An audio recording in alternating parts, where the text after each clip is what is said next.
Mic check 1, 2. Hey, y'all know what it is, man. Seven Da Pantha. Y'all locked in with Pantha Politix Podcast. We've been going for a minute, but as you can see, it's for good reason. It's been a minute since we dropped a video, a version of the pod, so we getting ready to get into it. But today, I got my man here. Like, I known this guy since not too long after I got to Washington, and I watched him rise consistently for the last 6 years since I've been here. Vice versa. LegenDary, my man. How you doing, brother? Good to see you. I'm good, man. It's always good to be with you, man. I'm good, Bob. I'm good, man. I'm blessed. I'm happy to be here. You know, it's always good to be, around loved ones. Like I said, man, so pretty much almost day one when you got here, bro, we locked in. And so, I had to come through. It's the Lord Pharaoh one himself, Mr. LegenDary, Mr. Party to My Pain, 888 Vibes. Here with my man, Seven Da Pantha, Big Bunchy. You know what I'm saying? We got train action out here. The train popping off, right? Exactly. Yeah, man. But no, thank you for having me, man. Oh, no doubt, brother. Now, I know that you said Mr. Party to My Pain, and we're going to get to Party to My Pain in just a minute. But there's a song that I remember from the first time we performed together that you did. And at first, I was like, is this a gospel song? He was like, pray, bow your head. Oh, yeah. And I was like, nah, it's not a gospel song, but it is very, very introspective in a sense. Yeah. So, looks like our food is ready. Hey. Shout out to Ishtar, by the way. Yes. Amazing food. Man. Y'all should come check them out. Kent, Washington. You will not be disappointed. Never. I promise you. Never. Amazing food. Exactly. And they were nice enough to allow us to come here and chop it up, eat our food, and have this conversation with y'all. So, that lamb shawarma, I'm telling you, that lamb shawarma, super popping. I'm telling you right now. Get to it. So, what... First of all, where you from? Because you're not from Washington. Where you from? No, so a funny story, I was born here, and as soon as I could leave the hospital, we went to California, and so Vallejo in like the Oakland Bay area. I moved around a lot as a kid, and so, there's a lot going on, family-wise, and so, it's shaping, Mojo to a different person, and I got to meet a lot of walks of life, you know what I'm saying? Sure did. Yeah. I can tell by listening to you rap, because a lot of dudes rap either here or here. There aren't many people who play the middle. Yeah. And you're very good at being able to talk to people here, and these people who are wavering around in the middle, those people will gravitate. Because they get it, you know what I'm saying? So what made you decide to come back to Washington? Man, so that is, on family terms, that was on some family stuff. So my dad, in his own way, was kind of he was a figure in his own way, and so he's from Vegas initially. No doubt. I apologize, y'all. That is not professional. He's an important man. He can't help it. No, my dad, he was a figure in Vegas, and my mom from out here, she's from the Central District, and so CD or see me, you know what I'm talking about? You already know, and so Cherry. Anyway, we out here. My mom ended up somehow, because my dad went to stay in California. He was doing his due. He was out here doing his thing, and he was making some things happen in Washington while he was in California. Long story short, that's how we met my mom.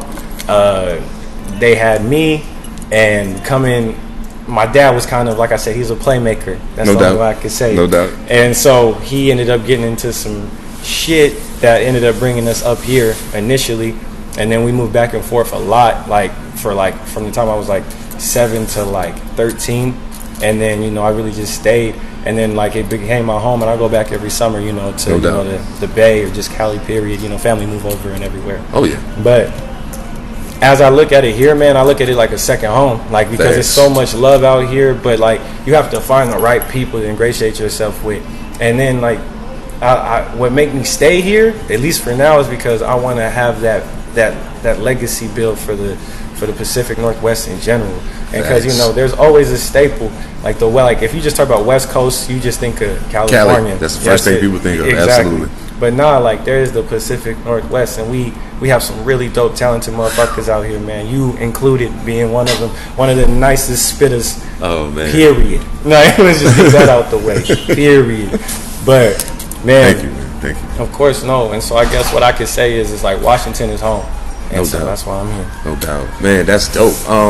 Now, when people go to Spotify to look for you, they're gonna find "Party to My Pain" and one other single, and I'm like, I know he has more music than this, because most of the music I've heard you perform, I don't find it on Spotify. Oh, it's on SoundCloud. No doubt. Yeah. So knowing that, you came through the beginning of when the streaming kind of took off. Yeah, you know what I'm saying? So how much did you get to get your feet wet in the game before it turned into that? Man, I've been doing this, man, and honestly, it's cold because I'm from like the hot new hip hop, Dat Piff, Ooh, and downloaded from LimeWire. Ooh. You know what I'm saying? Like viruses galore. Yes. Oh my God, it was terrible. So it's like I've always been, and so my brother, he had passed my sophomore year, and so around that time, like, cause he was the dude pushing me to be just greater, you know what I'm saying? And I was a hard-headed little nigga, and so once he passed, I put everything into motion for the recording of the music. And like I said, at that time, we just got going on the Dat Piffs and stuff like that, or hot new hip hops, and so we already kind of was building a little buzz. Then like it was a group thing at the time. It was like, you know, Far Squad, Orion Gang, you know, Foes Up, you know, it was always that love. But once like the group started doing their own thing as individuals, and by that time, 2016, I would say that's when we got a lot of action and activity going on, man. Sound like Kent's Finest is busy today. I'm finna say. Oh, fireworks. Oh, that's the fire people. Okay. Exactly. Somebody burning up some shit. Right? Exactly. But we know it ain't in here because this food is fire. Exactly. Can't put that out. Can't douse that. You know what I mean? But nah, man. Putting in 2016, I started working on Party to My Pain. I mean, the Almighty mixtape, my fault. The Almighty mixtape, and that's also on SoundCloud. I'll probably eventually release that later, but anyway, that's when I started getting the SoundCloud game, and then like that's when I started seeing the streaming change a little bit, and that's once everything like from even Tidal became a lot more deeper in its own route.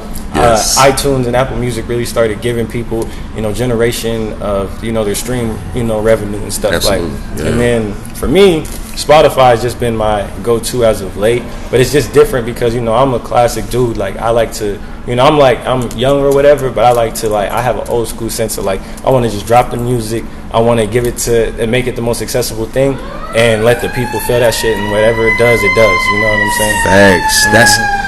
That's the thing. Like, the beauty of it is this. Now, mind you, almost my whole catalog is on streaming, and sometimes I feel some type of way about it because like, maybe I should have kept something to myself. And like, there are actually two of my favorite albums that I've done that aren't on streaming. For a reason. They're only on Bandcamp, because if you want to buy it, you're gonna have to pay for it. And that's not no cocky shit. It's just like I gave you everything else for free. Like, give me these. You know what I'm saying? But so I've always wondered about this. Has LegenDary always been your name? Oh my God, so no, it wasn't. It actually, so look, I was one of those dudes who, I was never cocky, so I never gave myself my name, by the way, people. I never gave myself my name. It was an earned moniker, I promise you. So I've been rapping for a long ass time. Like, so I'm, you know, and so I've been doing this, as a little kid, when I was 6 years old, doing poetry on some dumb shit. But we had moved over here by the time I was 8. And so I had gotten decent enough to go battle. So they used to do battles at the Graffiti Garage in Tacoma. Oh, wow. I know you throwbacks. Wow. And so they used to do like battles Fridays and Sundays and shit. And so I used to be like 8, 9 years old going against the 30-year-old dudes, but I'm not rapping no kid shit. You know what I'm saying? I'm out here gully talking about, man, I'm a respectful dude, especially as a kid, especially my rest in peace, my big homie XL, he gave me the name. He was like, man, you just be spazzing up here. And like there was like a 4-year run where I was just undefeated. And then like I was just coming in, I was just slaying, I was cocky as fuck. And you know, I'm like, I'm the young dude there. And so he's like, bro, you are just fucking like, you snap into a whole new mode. Like you just turn into some legendary shit. Like you just and so when he passed, I was like, you know, just to show love to the big homie, like he always had love for me in that way and seen it in that light. And same with my brother, why I took music in the first place. When he passed, he was always like, he's a football player, and he was always his like whole thing was forward progress. No doubt. I mean, so you know, if you fall forward. You know what I'm saying? If nothing else, you know, get every inch. As a former football player, I can relate. 110%, absolutely. Devin Tops, rest in peace. XL, rest in peace. Sure did. Rest in peace, man. Much love. Yeah. So let's get into Party to My Pain. I have been asking for the longest. Ledge, when you dropping something? Ledge, when you dropping something? Ledge, when you dropping something? You was like, bro, it's coming. It's coming. It's coming. And then it came. Pause. Party to My Pain is absolutely what it sounds like. Yeah. The title is absolutely perfect. And as a matter of fact, to make sure that I was prepared for today, I went back and listened to it again last night on my way back from Olympia, and I was like, okay. Yeah, Party to My Pain is a fitting title. So what was the At what point did it all start coming together? You say, you know what? I know what I'm going to call this, and I know where I want to go with it. Like, what was it like coming up with that whole amalgamation of the idea for that project? Man, so I had at least just the title. I had the title already planned after the Almighty mixtape, which I dropped in 2016.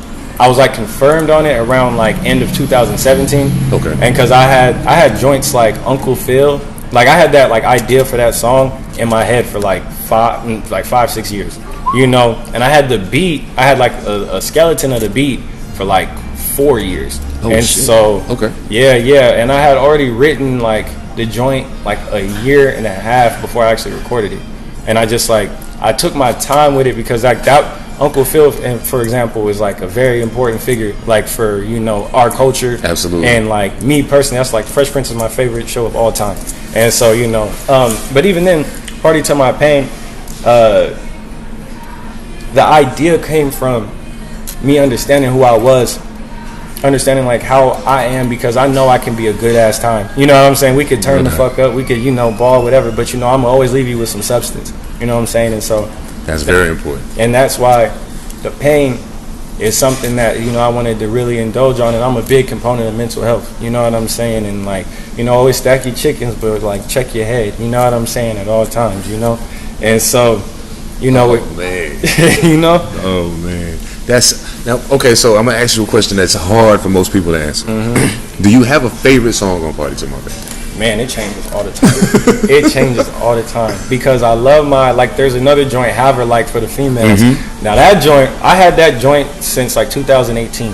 Like I had that beat for 2018. I had the chorus recorded forever, but then I was just waiting to have a female vocalist, and so I ended up just taking, you know, my ex at the time, and then fucking just throwing her on there. She didn't sing for nothing. We just made it work. But you know, but it was fun. It was fun, and that was like one of the last joints we actually recorded. The second to last song we officially recorded because I wanted to make it personal. But I will say, like, that joint, just because I always like to do something for the ladies every now and then, make something nice. You got to do that. Exactly. I just did one. You heard the. Yes. Oh yeah, man. That. I just did one. No, it's coming, y'all. It is coming. This man is working with layers. But I will say, if you talking lyrics, if you want bar for bar, I like You and Me because it's giving you that. That's like my that's really my interlude, low key, for the project. No doubt. And so it's like just to let you know, like, the breakdown on society, matters of, you know, self-awareness, creativity, feeling like, you know, overcoming depression. You know what I'm saying? Like I said, Party to My Pain, but still giving you, you know, a culture of being a black man.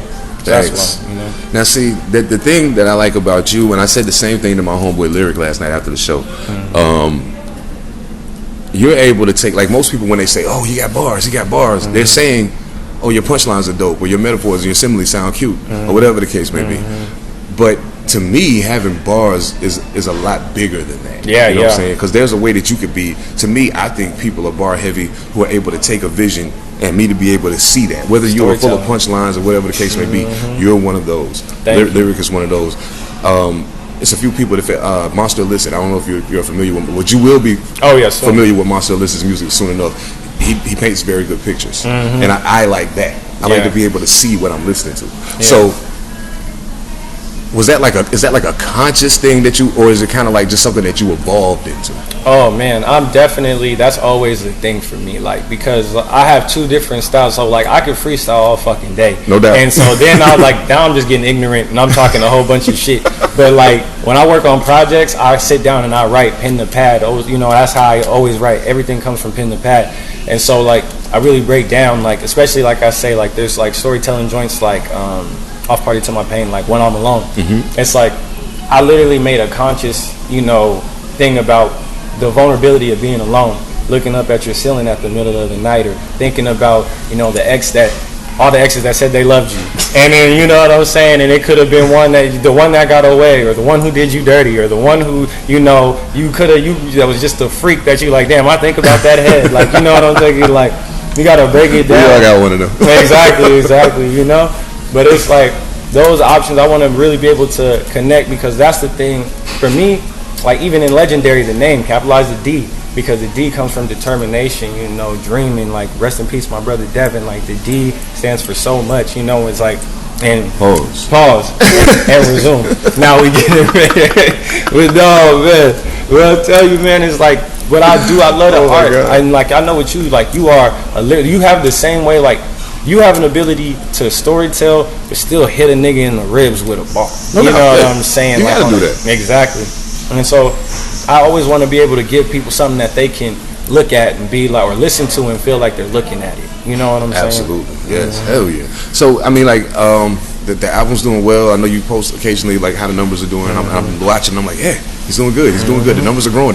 So, are you planning a tour soon, or? I'm hoping to, man. I'm just working. Honestly, man, what I'm trying to do is make the best and most fire content. I'm just gonna keep dropping. Like, I'm already curating the next joint. Music videos coming out soon for Uncle Phil. Getting that out. I can't wait to see that. Oh yeah, that's gonna be dope. No, yeah, it's gonna be something beautiful, man. It's something for the people. And on top of that, since we're here, I'm gonna make the announcement here. I'm gonna do just a quick little $100 back to school giveaway for the kids, for any single mother. If you have any kids, you know, just show support to the project. I mean, to the song when it drops. Don't worry, we'll make sure I'll promote it. Show love, give it a share, whatever, a like. Make sure you comment. I'll put you in a raffle. I'll pick 2 winners. Just give a quick little $100 for your kids going back to school, whatever it is. You know what I'm saying? Anything helps. I'm just here to show love. But that's big, no doubt. Of course. But now, what I want to do, I'm trying to get more shows going. Legacy Models Management, my model agency that I branded and built. Working with more collaborators right now. Launching a new official brand here soon. I can't say it yet, but it is going to be the umbrella that, because we do sports management, model management, we have graphic designers, audio engineers, and DJs, and we do event coordination. I screenwrite for film. I am that nigga. I just want y'all to know, like. So we are coming, like, don't worry. And the wild shit about it is, some of y'all might look at that funny, but when you doing it like this, you can say that. It's okay. It's okay. It's okay. So you actually beat me to the punch. I was about to ask you, now, evolving from being an MC, and at the time when I met you, all I knew was LegenDary is a dope MC. Okay, cool. Yeah. How did you evolve into the modeling thing? Man, so I've been in that since 2016. So, you know, 6 years, you know. I would say it all started with performing, honestly, as a musician, performing at these, you know, model events and operations and stuff like that. And people telling me it's dope. And I'm just looking at the scene, especially here in Washington, because it's a biased energy. Absolutely. You know, and like with anything creative here, honestly, there's a certain biased energy. That's why I say you got to align yourself with good people. But I just wanted to make sure I had the power as a man, a black man at that, to show love to the women empowerment. Because I have my best friend, one of my best friends, Whitney. She's also a model, and a couple of my other friends, and I just want them to have a better opportunity. No doubt. And so I already know my business. You know what I'm saying? Absolutely. And I've already learned certain aspects of promotion. And I just so happened while I was performing at these operations, building a good network of people who I can like trust on, like photographers, other promoters, locations and venues and things like that. And so I want to be able to change the narrative for what beauty is. Beauty's in the eye of the beholder. Thanks. It's not just fucking 6'3", 110-pound white woman with blue eyes and blonde hair. No, I work with plus size models. You said 6'3". I was gonna say that's what everybody think. You got to be tall as shit. You got to be blonde haired, blue eyed. Nah, I all skin colors, all shape sizes, all cultures, all walks of life. You know what I'm saying? Like, this is your opportunity. If you ever need somebody who believes in you, that is me. And no doubt. Yeah. And Matt, while we on that topic, shout out Whitney, of course. Asia Jones, what's up with you? Asia. Katie May, I am a big fan of your work. There are some really talented models in the area. And Gary, got to get loaded. Absolutely. So I mean, and there's and like you said, there is a definite stigma in regards to beauty when it comes to that. So it's good that you're stepping outside of the box and saying, hey, I know you're not over 6 feet tall, but I think you're beautiful. Come on, let's do it. And we're going to show that beauty to the rest of the world. Exactly. You know what I'm saying? So I mean, with you building this new umbrella though, for all of these other things that you're doing, Sports management? Yeah, man. That's man. crazy. Okay, I like that. I'm working right now with like 2 fighters, you know, and trying to help them get their games together. Like I said, we're aligning all the paperwork right now, so I don't want to say too much. No doubt. But but we're getting it right. We got fights in Vegas coming here soon.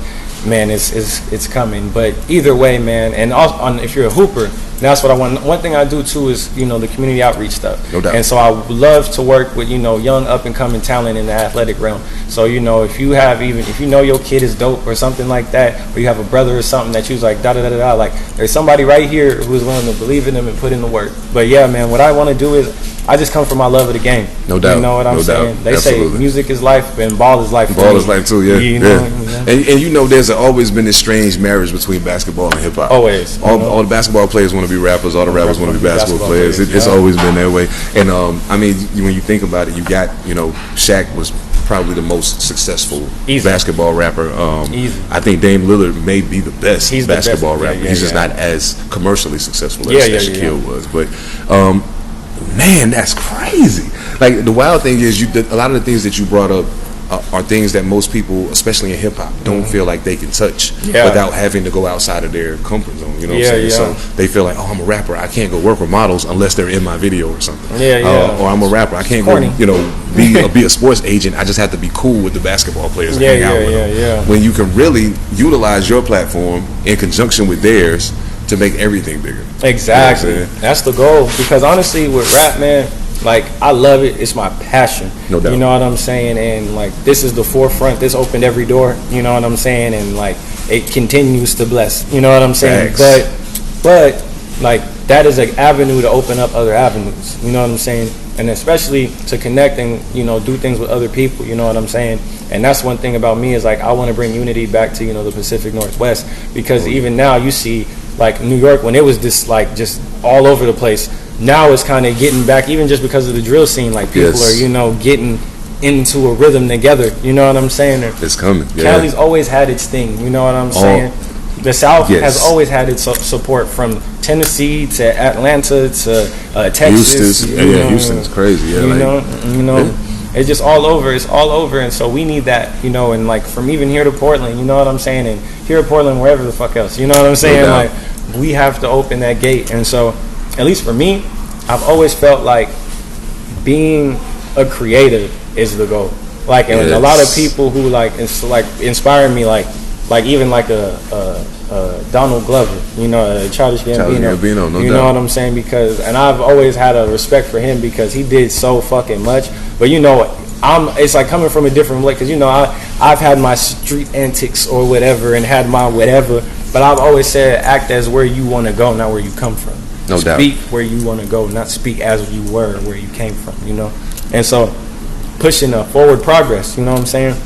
That is what it's about. And so I always love film, like, even on action shit. Like, I always love Bruce Lee shit, Jackie Chan shit, you know what I'm saying? And Bruce, and all the superhero flicks and whatever shit, you know what I'm saying? Like, and so even then, that's motivation. Like fashion, like, that's how I got another piece into the model game. No doubt. Is because, you know, I've helped a few collaborations in design, you know. I mean, you always look sharp every time I see you. So I try, man. I try. You know what I mean? Man, I appreciate it. Hey, it is what it is, brother. I mean, we have I feel like we have an obligation to start creating that, because the thing is, people who are from here, a lot of them are set in a particular kind of way.